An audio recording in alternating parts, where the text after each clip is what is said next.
Thanks for joining us on the Page One podcast. I'm your host, Luke Peters, CEO of New Air Appliances. And before we get going, I have an important new announcement that I want to get to you guys. I need your help. If you're a vacation homeowner, started up a new cause. You can check out vetcation.org to learn more. And what I'm doing is we're supporting veterans with dream vacations. So right now we're in need of caring vacation homeowners to donate a week's vacation to deserving military families during Purple Heart Day in August of this year. So something that might just be another week's vacation for you is literally a vacation of a lifetime for one of these struggling families. I hope you will pause the podcast right now and check out vetcation.org to learn more. You can email me, and there's also an info page on the site where you can contact us, and hope to hear from you. Great. In this episode, you're going to learn from Andy Bailen all about successful business turnarounds, how Andy has successfully helped turn around large companies, of what it takes and what themes Andy has seen along the way so that you and your businesses can get actionable business insights. So Andy founded 3PE Consulting in 2009. He's an accomplished retail and consumer products executive. Andy has an outstanding record of achievement in multi-billion-dollar companies as well as startup companies. He's highly experienced in P&L management, turnaround situations, private equity businesses, e-commerce, omni-channel retail, pop-up stores, product development, global sourcing, licensing. I mean, the list goes on. Supply chain finance, real estate, and board-level management. Andy, welcome to the Page One podcast. Thanks, Luke. It's a pleasure to be here. I appreciate you having me. Cool. And so, Andy, that was a mouthful right there. Why don't you kind of describe a little bit, maybe in more succinct terms, how you help companies with your current consulting practice? So right now we, while we're somewhat agnostic about clients we take on, if we truly think we could help them, most of the work we're doing over the last couple of years is focused in turnaround work, as you mentioned, as you started the show with. We also do a lot of work in the world of pop-up or temporary retailing, and quite a bit in franchise development, either taking young franchise concepts and helping them scale effectively, or even taking businesses that are interested in franchising but don't know how to do it, and kind of working side by side with them to bring them into the world of franchising. Great. And Andy, before we get started on the questions, can you just name off a couple of the main companies or larger companies that the audience might recognize, just so they get a little bit more about your background? I know you work at Blockbuster and I think Toys R Us and worked on a specific turnaround, I believe, with Toys R Us. Anything else of note to list on there? Yeah, Toys was not a turnaround at that point in time. But, some of the bigger companies I've worked for, were Blockbuster back in their better days. Couldn't be too much worse right now. Yeah. I was the number 2 executive at Party City, and that was a turnaround at that point in time. I was the CEO of KB Toys. I was at Toys R Us. I went into Toys R Us to create and then roll out both their pop-up store and outlet store programs. And then for, most recently, I spent about 5 years on a private equity, kind of a quasi roll-up in the toy manufacturing space called Alex Brands. Cool. Well, thanks for that background. So again, the theme of this one is going to be focused around turnarounds and kind of what Andy has seen and themes he's seen to hopefully give all of you listeners some actionable insights. So why don't you start by describing a turnaround story that you've been a part of, just one of these specific companies and stories, and maybe give an overview, and then we can dive into specifics in the following questions. Okay. So I mentioned it before, so I might as well use Party City as an example. This goes back a few years. But Party City had, started out and really grew rapidly, quite successfully, partially franchise-owned, partially company-owned locations. But got to the point that they grew so fast, they really started losing control of the business. And when I joined them, the company was bordering on bankruptcy. Its stock had been delisted. Sales had truly stalled and were going. Were in the negative, and there were a number of challenges. And there was a real question whether the company would file bankruptcy and have to restructure there. I was part of the new executive team that came in. At that point, I was running merchandising, marketing, supply chain, planning, allocation. We set about identifying the challenges and the opportunities to fix the business. And I know we'll go into detail about different turnaround tactics as we go on with this conversation. But long story short, we took the business from a relatively steep loss to a positive slightly over $40 million EBITDA within about 2 years' time. We got the stock relisted on NASDAQ. We started, we created a new prototype store, to renew our growth strategies. We started opening stores again. It became a very successful turnaround. It ultimately led to a couple of acquisitions in subsequent years, initially through Party City's largest vendor and then through private equity. And I think if anybody looked at the metrics there, in the speed in which we were able to effect a turnaround, anybody would classify that as a success story. Yeah, that is a great story. And let's get into themes of turnarounds, Andy, and maybe Party City might have a different theme than other ones you've been involved in. So why don't you kind of, if you could give us, and I know there's probably a lot of things you guys did there, but the one key problem you saw that had to be fixed at Party City, and then also maybe other themes you've seen at other companies, something really specific that was an overarching theme that was hurting the company. Yeah. So, Party City was really, it was working capital, cash flow related, where, money was really draining out of the business at multiple points, and the controls weren't in place to understand, where that cash burn was occurring. The concept at Party City of a value offering in a big box specialty environment of goods to celebrate all kinds of occasions was still resonated relatively well with the customers. But as working capital was challenged, inventory levels became challenged, the condition of the stores became challenged, and the customer ultimately sees all that and started to fade away. So the challenge in that particular case was really getting plugging those holes, if you will, for lack of a better term, and then determining the key tactics to start to regrow the business. It was already good product margin embedded in the model, so that wasn't a need there. And again, the concept of the business was not an issue. But that is the case with many other businesses that I've worked with in turnaround situations. So there it was really. The people internally didn't understand the numbers, didn't know the numbers, didn't know where the drain was coming from, and therefore couldn't fix it. And it was really driven by uncontrolled, growth just for the sake of growth versus a concept of profitable growth.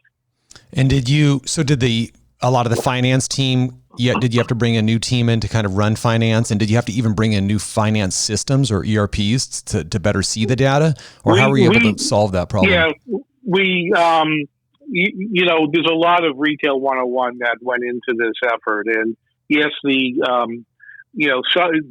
head of finance was new, just as, my role was new. The people that worked for us, in many cases, were very interested and willing to support the turnaround effort. And I found that to be the case a lot. I mean, in many cases, I found that leadership of a business just simply won't face the reality that their business is either struggling or even failing. But once that leadership either changes their perspective or goes away and new leadership comes in, people, in the teams, in all departments of a business, typically can step up to new leadership and are looking for that type of leadership. So we ultimately evolved our systems, but it wasn't part of the early stage turnaround effort. And part of that is the cash simply wasn't there to make that large an investment. So we had to work with what we had. Get the spend under control. Really get some basic cash flow modeling in place. And again, look at the business where it was before the challenges, and what target areas we could look at to get growth back sooner rather than later. And those two allowed us to start throwing off more and more sales and cash, and invest in a new ERP system and invest in new stores, amongst other things.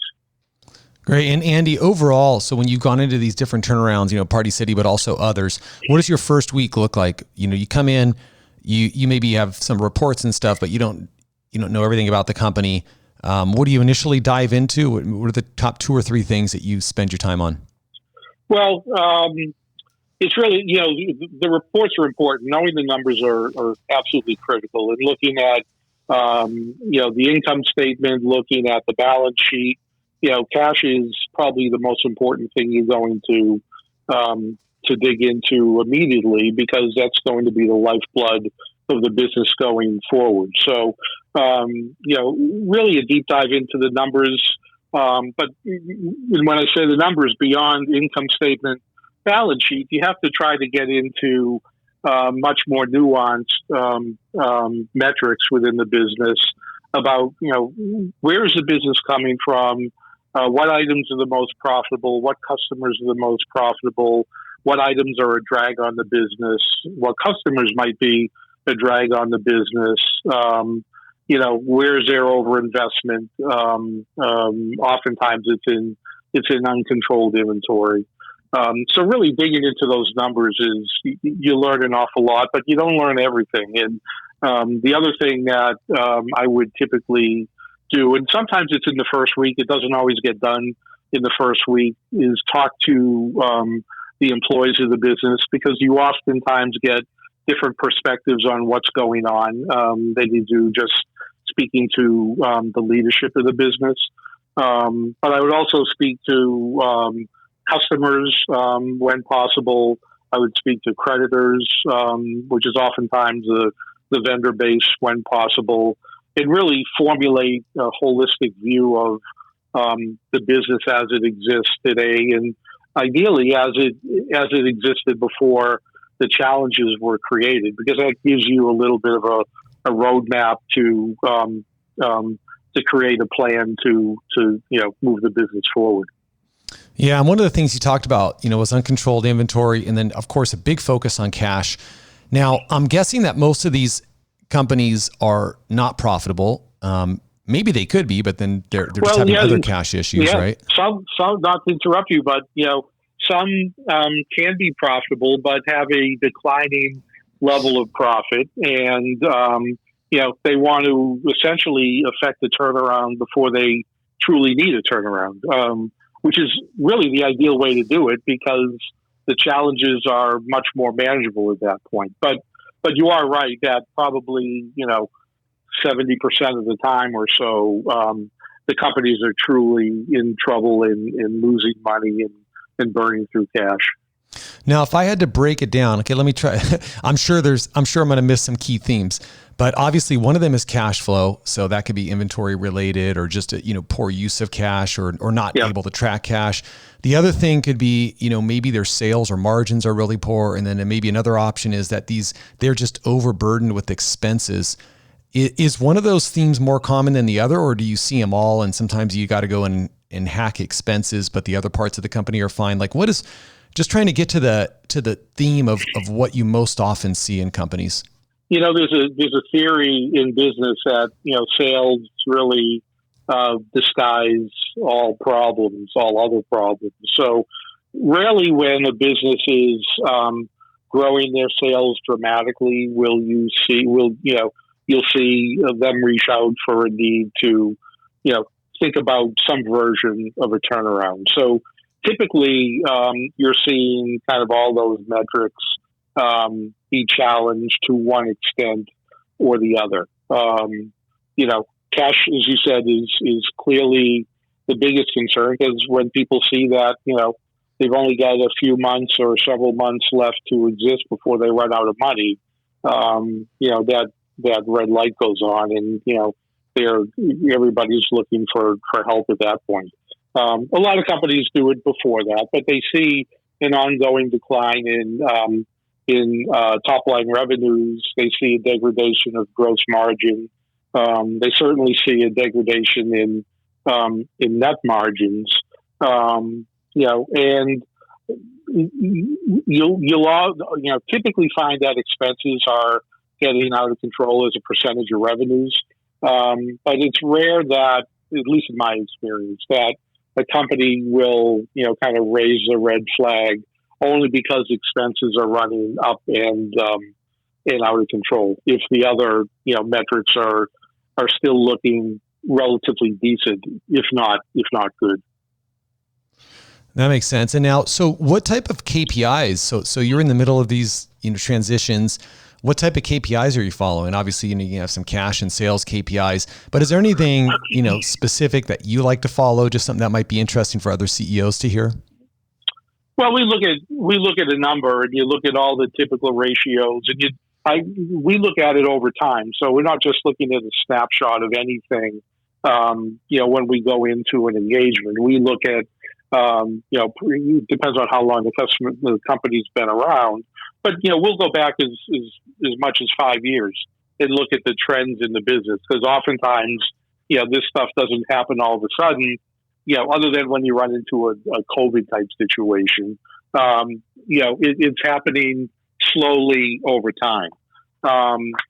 When we dig into KPIs, one of the things that, I learned a long, long time ago and always apply in terms of how we look at numbers, is the 80-20 principle. I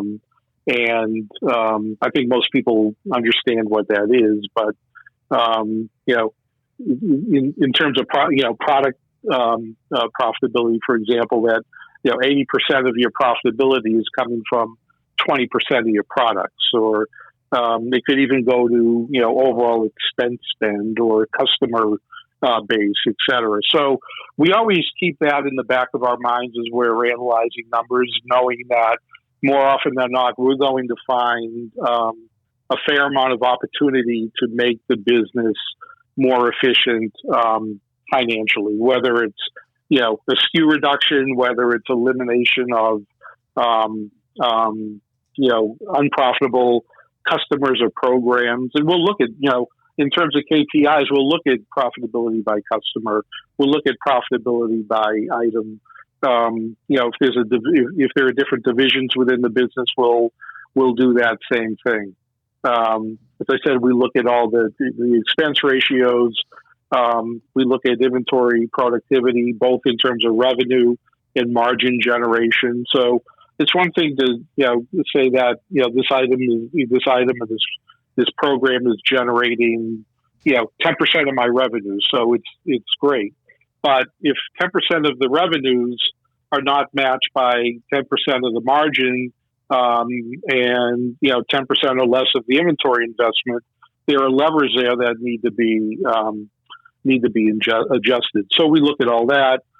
We look at accounts receivable and the aging of accounts receivable, and how much money should be coming into the business that's not coming into the business, and that directly affects working capital. We look at the order to cash cycle. How long does it take from when an order is placed to actually get the cash on hand? And we find that things like the aging and the orders to cash, companies get, for lack of a better term, lazy about tracking that stuff down and staying on top of it, and keeping both of those metrics current. And if you're aging, your average aging is 35 days. It tends to sneak up to 40 days and then 45, and it just kind of layers upon itself in terms of being a challenge, working capital wise, amongst other things. Yeah, and so many of the things that you're talking about, all of these themes are cash management, or so many of them are cash management. What is it that you're coming in and you have experience? I'm sorry to interrupt, but when you think about a lot of it is cash, but a lot of this, because I've never run into a turnaround situation that while cash is king, that allows you only to manage expenses and affect a successful turnaround. You've got to be able to drive the top line, the revenues, profitably, and think about bringing money into the business and not just protecting the money that's going out of the business. Yeah, you can't cut your way to success. You got to grow it on both ends. Yep, totally. Andy, what are some now? It's benchmarks are always awesome to hear. I know they're going to vary across industry, but when you come in, are you able to share any standard benchmarks on EBITDA and margin? Like, for example, in companies, are you like, hey, we got to get this company to 40% gross margins, or this company's got to be over 10% EBITDA? What are standards that are acceptable in the different industries on those two metrics that you've gone through? I mean, this is like gold when CEOs love to hear comparisons, what they're doing. It varies quite a bit, but, if I was going to look at an EBITDA ratio, for a consumer-facing business, ideally you'd want to be, and there are companies that exceed this, but, you want to be somewhere in the mid-teens at minimum to really have a healthy business, and you want to tie that together with a very robust balance sheet that allows you to manage through ups and downs, both seasonally as well as running into scenarios that we're all experiencing now with COVID. I think one of the reasons, and this is anecdotal, but one of the reasons so many businesses, unfortunately, have closed their doors since really over the last year, is because their cash on hand, their balance sheet, was insufficient to protect them. They simply didn't have enough runway in terms of working capital to give them time to pivot their business and adjust and do the things necessary to hopefully survive, give them at least a better chance to survive. So, that robust balance sheet is always a critical part of this, to your point on cash. Yeah, that's super great to hear on the EBITDA side as well, just so people can benchmark themselves. When you come into these turnarounds, and again, every department's different. You've talked a little bit about finance, but what type of org chart changes are you usually focused on? Do you commonly see that you have to bring in new finance or new marketing or new sales, or is it just depend and vary? Well, it varies somewhat. And a lot of it's determined based on the size of the client. So, there are small clients that I've worked with that, there's not a lot of people to replace, if you will. In other words, it might be the founder who's running the business with a couple of other people, sometimes family members. And, in those cases, it's a matter of just, having to kind of break through any potential denials of the business challenges that they may have and truly teach them the right way to move forward. When a company is larger in scale, then, I found oftentimes, not all the time, but oftentimes that senior leadership typically got the business into that situation. They simply didn't change with the times and didn't listen to the customer and change with the customer. They weren't facing the reality of the numbers, or they simply didn't know the numbers, whatever the case might be. And, it's unfortunate, but many times that senior leadership needs to change over to truly affect a successful turnaround. And, at the end of the day, it's probably the best thing for the people that exit the business as well, because it's simply not the right fit for them. Once you get beyond leadership, as I mentioned earlier, oftentimes you'll find that the teams that are really, truly doing the work are looking for the leadership that they didn't have prior.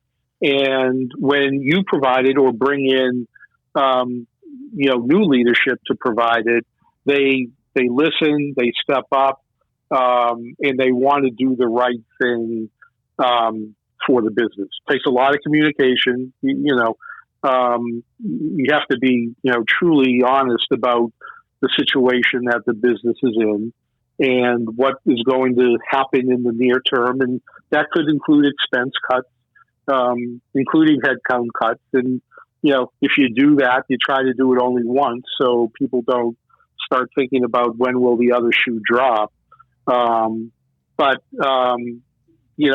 Again, honesty is critical. And once you kind of, impart that to them and tell them about the plan and why the plan is going to work and how it's going to be executed, and then update them on a regular business, I found that, people generally in those roles are willing to step up and anxious to step up, and will provide value to the business. So, in terms of the departments specifically, I think it's really dependent upon the challenges you find within an individual business. So if you've been bringing a product of sort, your expenses, hypothetically, a company's got expenses that are being managed and their expense ratio is staying relatively in line with their revenues, but their revenues are dropping year over year over year, and maybe their margins are creeping up at the same time. And the customer is just not engaging with the offering that the company is bringing to market. In a case like that, the people that are creating the offering most likely have to be turned over. And then there's a question about, well, does the marketing team that supports that, are they able to get the message out effectively for a new product offering? So those, in the case where it's top line driven, revenue driven, you look at the people that are driving the top line and the revenue. And when there are control elements to it, then you shift into finance. If you find yourself, not able to get shipments out the door, if you're using your own distribution centers, and orders continuously get shipped late or mispicked or whatever the case might be, then you have to look at those teams. So you really, if you dig into the numbers, you try to see the biggest problem areas, and that will often lead you to team members that might have to be either challenged to improved or, in certain cases, moved out of the business. Yeah, that makes a lot of sense. Now, in there, you talked about, I think you talked about the plan and, if they can follow the plan and how they're going to turn that around. And so I wanted to ask you about your specific planning method. Do you use, some sort of formal planning method? How do you write these up? Do you use something like OKRs or X Matrix, or how do you write the plan? And then also, how do you keep teams accountable and yourself accountable, as the plan rolls out? Yeah. So, I've used OKRs for years. And I'm a huge believer in them. And, I like them because really a couple of reasons. One, it creates very measurable goals. And, for any goal to be effective in a business or elsewhere, it's got to be measurable. But two is that it drives the accountability for performance down to the teams that have to execute that. And it does it in multiple stages. So, look, when we come into an engagement, the very first step is to, through that analysis of the numbers, stop the bleeding. And if there are things, and we won't work through this in the OKR process, may not have the time to do it. So, we look at where cash is burning through the business, and we look at where expenses are truly being wasted, and all those types of things, and we'll make some recommendations on immediate changes, just to protect the cash and start to build up the working capital. But then as we continue that deep dive in doing our due diligence with the numbers and with employees and with vendors and with customers, in applying the 80-20 theory and understanding, at least thinking we're understanding where the opportunities are, we'll start to build a plan that will become the basis for the OKRs. And typically that revolves around where we want the customer, where we want the client to be as a business. So in other words, what's their product market fit? Where do they, where should they be in the current marketplace? We look at the financial structure of the business and where, what we believe we need to achieve in terms of financial results to get the business to the point that they would no longer be considered a turnaround, and they would be, relatively healthy, if not healthy. Clearly, we would look at the product piece because at the end of the day, if the product's not right, not much else is going to matter. And then, we also look at the team and the people structure, the people and the structure of the people in terms of the go forward plan. And then, we take all of that and start to create deliverables for it. And that's where, the OKR goals come into play, and we'll create them, with leadership, whether it's the existing or new leadership at the highest level or levels of the business.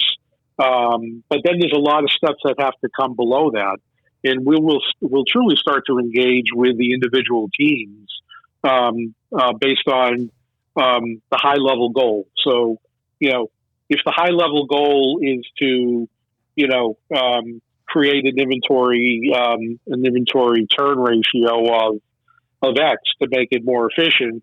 There are multiple steps that have to go there, from SKU rationalization to proper buying to reducing lead times and, when you place orders to receipt and all those other types of things.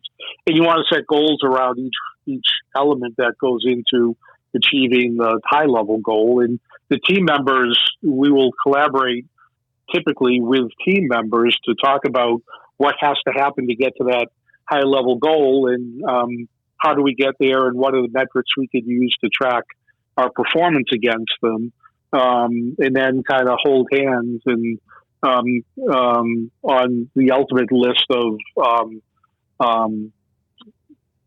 of the objectives and the key results we want to see, the OKRs, and how we're going to get there. And the team will, theoretically walk away feeling much more involved with the process. I found that you get much greater buy-in to the go forward plan when you do go through this effort collaboratively.